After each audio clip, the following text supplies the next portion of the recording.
No silêncio profundo do cosmos, um ponto vermelho solitário flutua. Ele nos chama através do abismo escuro, um farol de promessas e perigos. Marte. O nome ressoa com ecos de guerra, de deuses antigos e de sonhos futuros. Por milênios, olhamos para este mundo, imaginando quem ou o que poderia viver lá. Agora, não mais imaginamos. Nós planejamos. Calculamos trajetórias, construímos naves e treinamos mentes brilhantes. A humanidade está à beira de seu salto mais audacioso, deixar pegadas em um solo que não pertence à Terra. Mas há uma verdade oculta, uma cláusula sombria neste contrato com o universo. É uma condição sussurrada nos corredores das agências espaciais, uma realidade assustadora, codificada nas leis da física e da biologia.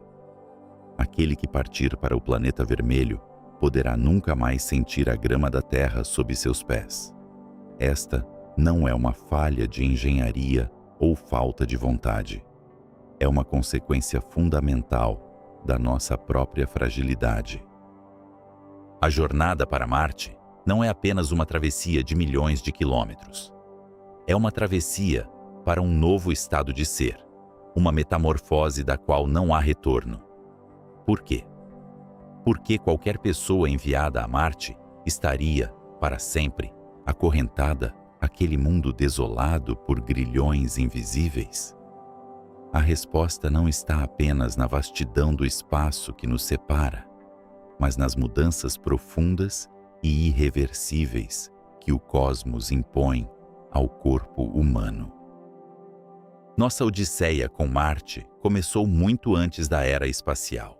Começou com olhos nus, com sacerdotes e astrônomos da antiguidade.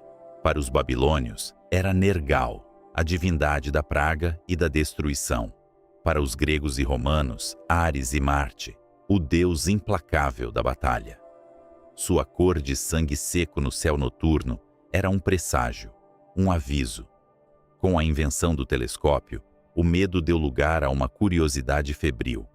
No século XIX, Giovanni Schiaparelli observou o que chamou de canali, uma palavra italiana para canais, que foi erroneamente traduzida como canais artificiais. A ideia de uma civilização marciana, uma sociedade de engenheiros, incendiou a imaginação pública. Percival Lowell, um astrônomo americano, levou essa fantasia a novas alturas. Ele construiu um observatório inteiro dedicado a mapear essas estruturas, convencido de que eram sistemas de irrigação colossais, construídos por uma raça antiga e desesperada em um planeta moribundo. A ficção científica floresceu. H.G. Wells imaginou marcianos invadindo a Terra. Edgar Rice Burroughs sonhou com princesas e guerreiros em um mundo exótico. O sonho de uma civilização marciana desvaneceu-se com a chegada das primeiras sondas. As imagens da Mariner 4, em 1965, revelaram uma paisagem desoladora, cheia de crateras, mais parecida com a Lua do que com a Terra. Não havia canais, não havia cidades, apenas um silêncio poeirento e gelado. Mas a ausência de vida complexa não diminuiu nosso fascínio. Pelo contrário, ela o transformou. A questão mudou de quem está lá para poderíamos ir para lá? As missões Viking, nos anos 70, pousaram na superfície, conduzindo os primeiros experimentos para procurar por vida microbiana. Os resultados foram ambíguos, intrigantes, mas não conclusivos. Décadas depois, uma frota de robôs percorre a paisagem marciana. Sojourner, Spirit, Opportunity, Curiosity, Perseverance. Eles são nossos olhos e mãos, geólogos robóticos provando que, bilhões de anos atrás, Marte era um mundo diferente. Um planeta com céus azuis, rios, lagos e talvez até oceanos. Um lugar onde a vida, como a conhecemos, poderia ter florescido. E assim, o antigo chamado retorna, mais forte do que nunca. não mais para encontrar marcianos, mas para nos tornarmos os marcianos. A cada imagem de um pôr do sol azul sobre uma cratera, a cada análise de rocha que sugere água antiga, o desejo se intensifica. A humanidade sente um impulso primordial de alcançar o próximo galho, de cruzar o próximo oceano. Marte é o nosso novo mundo, esperando por sua Colombo, sua Magalhães. A decisão é tomada. Uma tripulação é selecionada. Eles são a nata da humanidade. Cientistas, engenheiros, médicos. Eles se despedem de suas famílias, de seu mundo, do céu azul e das chuvas de verão.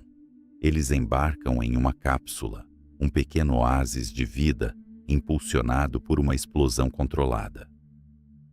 A jornada de 6 a 9 meses começa, e com ela, a traição do corpo humano. Nascidos e evoluídos, sob a constante pressão da gravidade terrestre, nossos corpos são máquinas perfeitamente sintonizadas para um ambiente específico. Remova essa constante, e a máquina começa a se desmontar, peça por peça. O espaço profundo é um ambiente de microgravidade, e seus efeitos são insidiosos e profundos. O primeiro ataque é ao nosso esqueleto. Na Terra, cada passo, cada movimento, cada esforço contra a gravidade envia um sinal aos nossos ossos para que permaneçam fortes e densos. É um ciclo constante de estresse e reconstrução que mantém nossa estrutura robusta. No vácuo da ausência de peso, esse sinal desaparece. O corpo, em sua eficiência implacável, interpreta a falta de estresse como um sinal de que a massa óssea é um luxo desnecessário, um peso morto.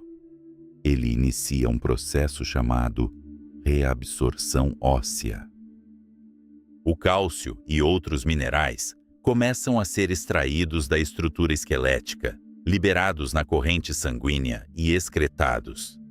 A taxa de perda é espantosa, até 1 a 2% da massa óssea total por mês. Um ano no espaço pode equivaler a uma vida inteira de envelhecimento ósseo na Terra. Imagine uma catedral gótica, com seus arcos e contrafortes projetados para suportar um peso imenso. Agora, imagine que, todos os dias, um trabalhador invisível remove um punhado de argamassa, um grão de pedra de cada pilar. Por fora, a estrutura parece a mesma, mas por dentro, ela está se tornando porosa, frágil, uma concha oca de sua antiga glória. Isso é o que acontece com os ossos de um astronauta.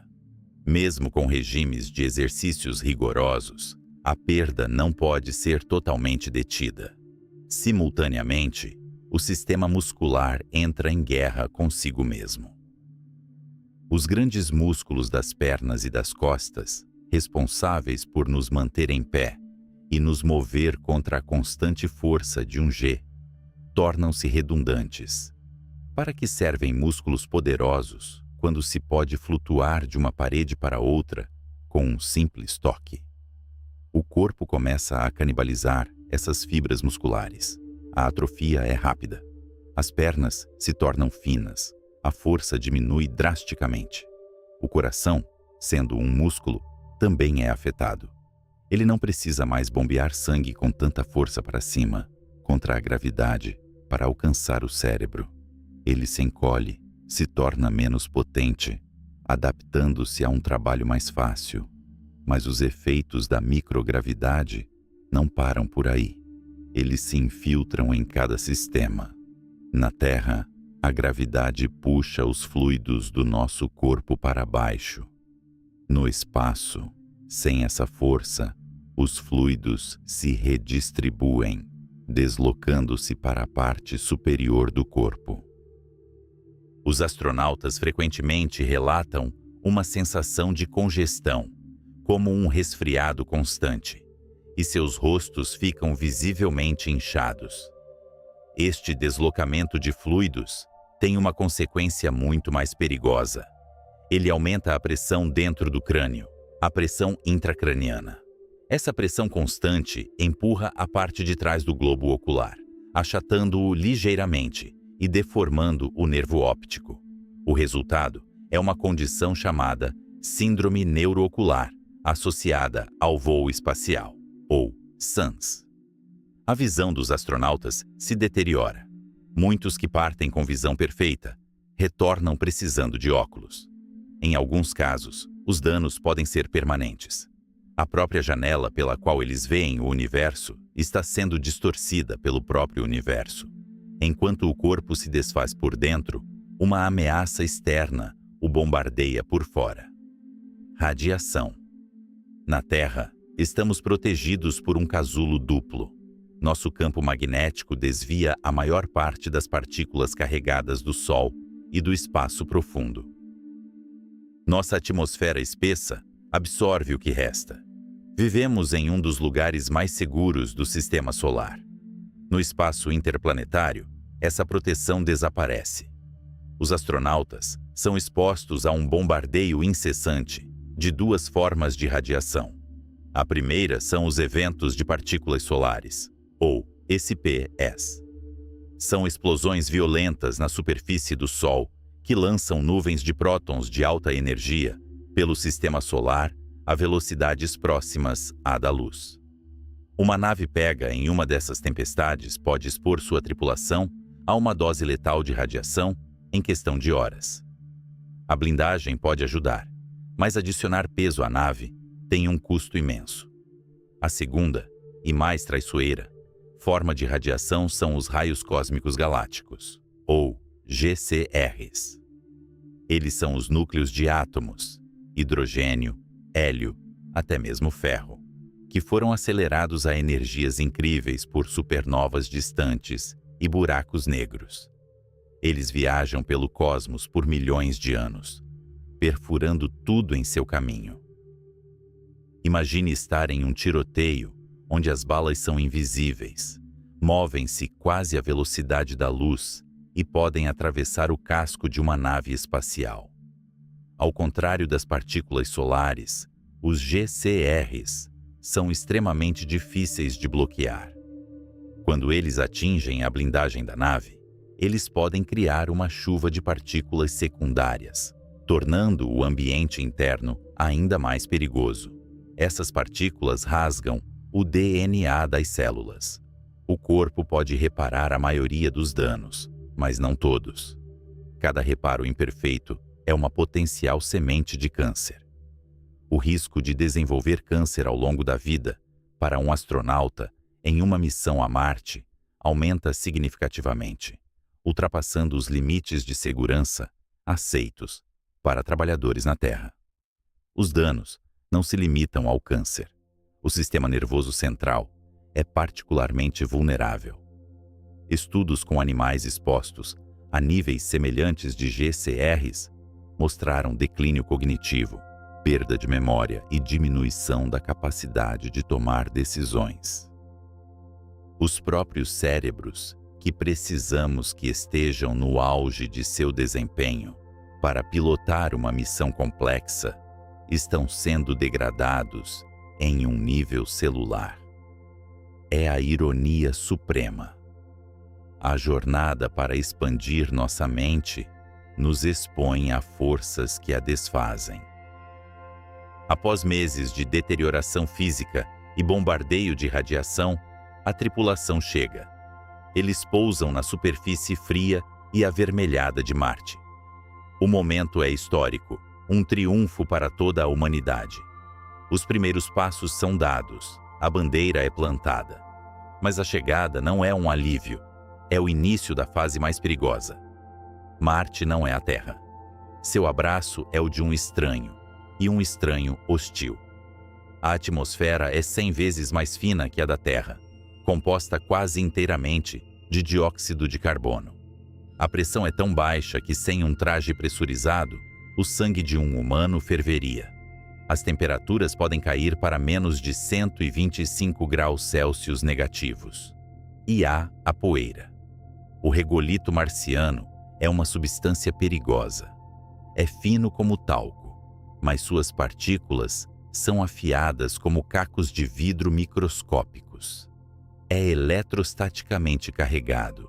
Então, adere a tudo: trajes, equipamentos, painéis solares. Pior ainda, análises químicas revelaram que o solo marciano é rico em percloratos, compostos tóxicos que, se inalados ou ingeridos, podem causar sérios problemas de tireoide e outras complicações de saúde. Manter essa poeira fora do habitat será uma batalha constante e crucial. Mas o fator mais importante, a força que selará o destino desses pioneiros, é a gravidade. Marte tem apenas 38% da gravidade da Terra. Para um corpo já enfraquecido por meses de microgravidade, este ambiente de baixa gravidade é ao mesmo tempo uma bênção e uma maldição. É uma bênção porque permite que os astronautas se movam e trabalhem com seus músculos atrofiados e ossos frágeis. É uma maldição porque impede que seus corpos se recuperem de verdade. Em 0,38 gramas, o estímulo para reconstruir ossos e músculos ainda é fraco demais. A deterioração pode diminuir de ritmo, mas não para. O corpo não volta ao seu estado terrestre. Em vez disso, ele começa a se adaptar a um novo ponto de equilíbrio, um estado de homeostase, para um mundo de baixa gravidade. O coração permanece menor, os ossos permanecem porosos, os músculos permanecem mais fracos. Os astronautas se tornam marcianos. Biologicamente, fisiologicamente, eles se acostumam ao seu novo lar. E é aqui que a porta para a Terra se fecha para sempre.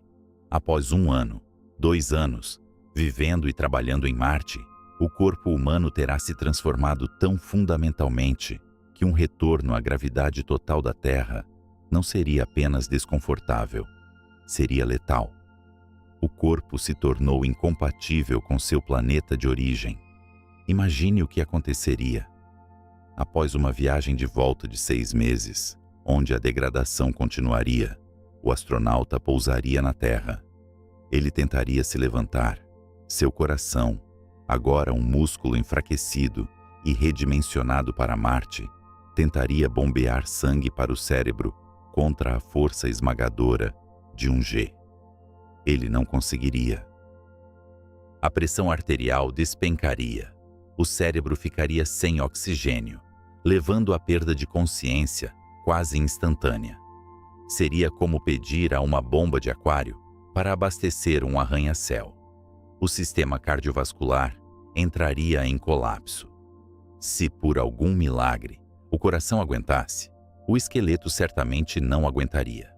Os ossos, agora frágeis e descalcificados, teriam que suportar quase 3 vezes o peso a que se acostumaram.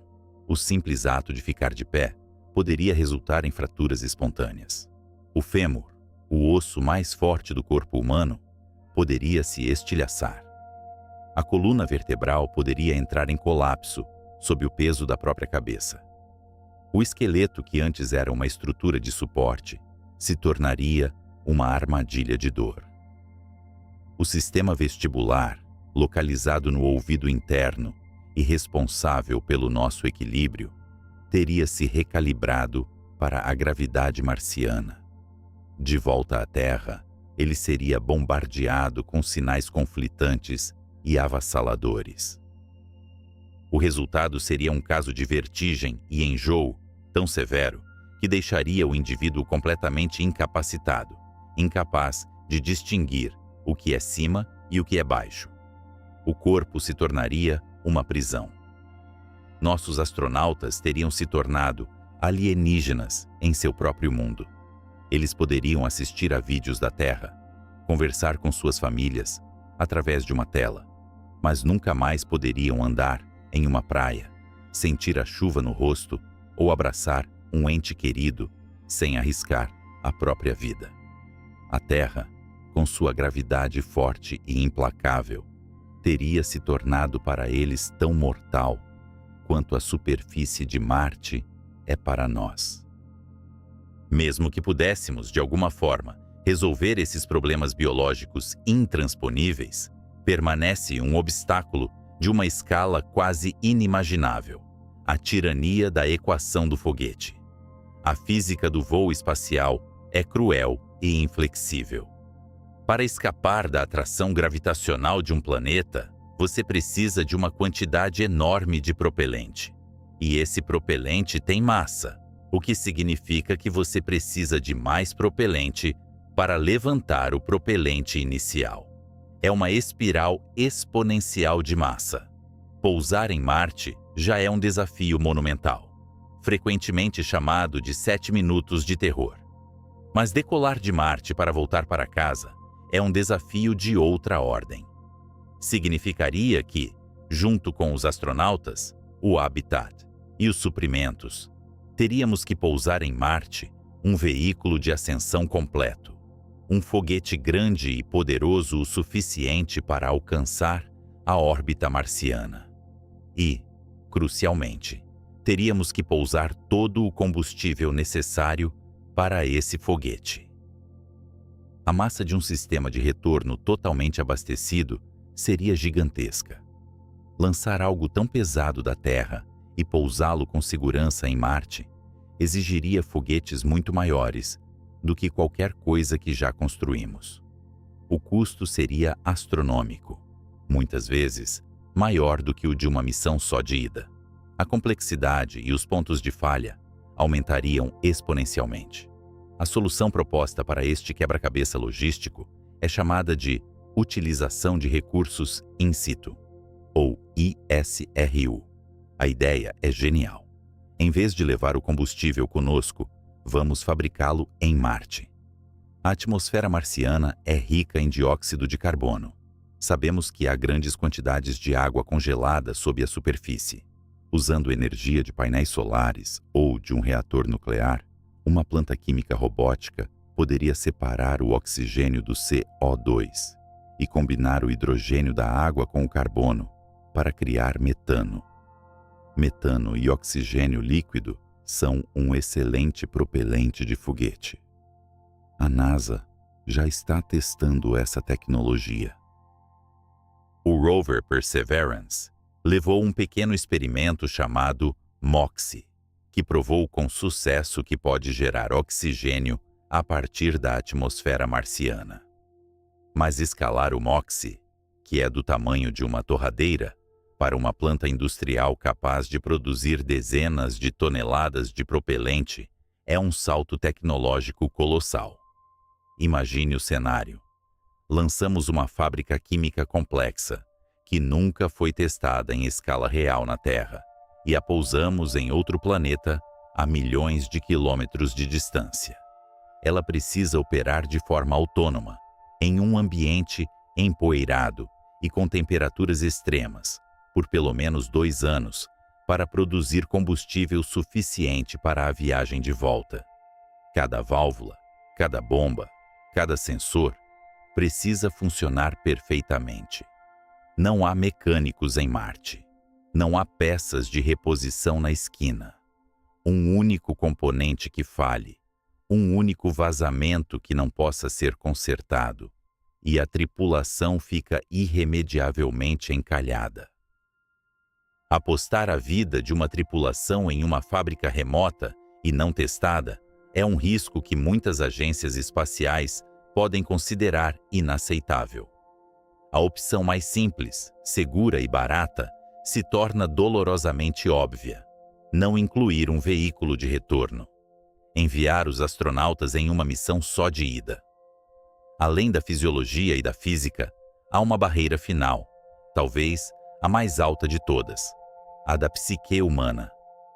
Como seria viver sabendo que você nunca pode voltar para casa? Esta não é uma missão de longa duração em uma estação espacial ou em uma base na Antártida. Nesses lugares, sempre há a certeza, a promessa, de um retorno. Essa promessa é uma âncora psicológica, uma luz no fim do túnel que torna o isolamento e as dificuldades suportáveis. Em Marte, essa luz se apaga. A comunicação com a Terra já é um exercício de paciência e isolamento. Devido à velocidade da luz, há um atraso de até 22 minutos em cada sentido. Uma conversa em tempo real é impossível. Cada mensagem enviada para casa leva uma eternidade para receber uma resposta. É como se corresponder por cartas com um mundo inteiro. A tripulação ouvirá sobre nascimentos, mortes, casamentos, crises, mas sempre como espectadores distantes, fantasmas assistindo a um filme de suas vidas passadas. Haverá períodos, durante a conjunção solar, em que Marte e a Terra estarão em lados opostos do Sol. Por semanas, toda a comunicação será cortada pelo ruído de rádio da nossa estrela.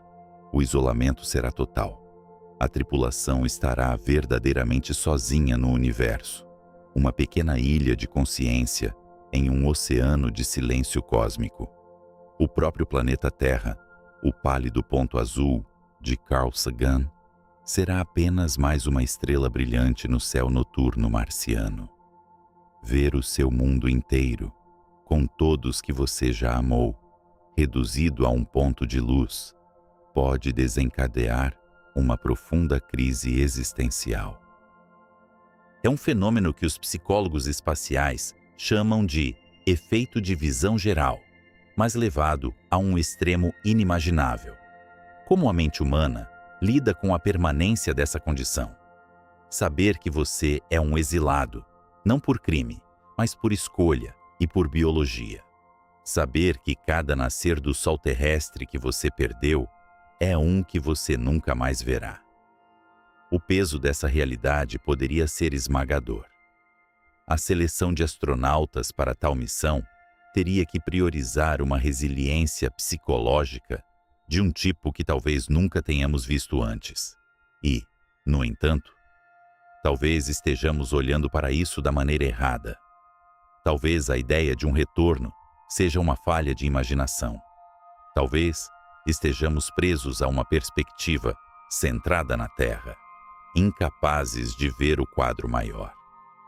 Toda grande migração na história humana foi, em sua essência, uma viagem só de ida. Os primeiros humanos que saíram da África não planejavam voltar. Os colonos que cruzaram oceanos em navios frágeis para novos continentes estavam se despedindo de seus lares para sempre. Eles não estavam em uma excursão. Eles estavam plantando raízes. Eles estavam expandindo o domínio da humanidade. A missão a Marte pode não ser uma visita, mas um assentamento. Os primeiros a ir não seriam exploradores que retornam com histórias e amostras. Eles seriam pioneiros, colonos, os primeiros cidadãos de um novo mundo. Sua missão não seria voltar, mas sobreviver, construir, prosperar. Eles seriam a semente de um novo ramo da civilização humana. Nesta luz, a transformação fisiológica não é uma tragédia, mas uma adaptação necessária. É a evolução em ação, em uma escala de tempo humana. Para viver em Marte, devemos nos tornar marcianos. Nossos corpos devem mudar.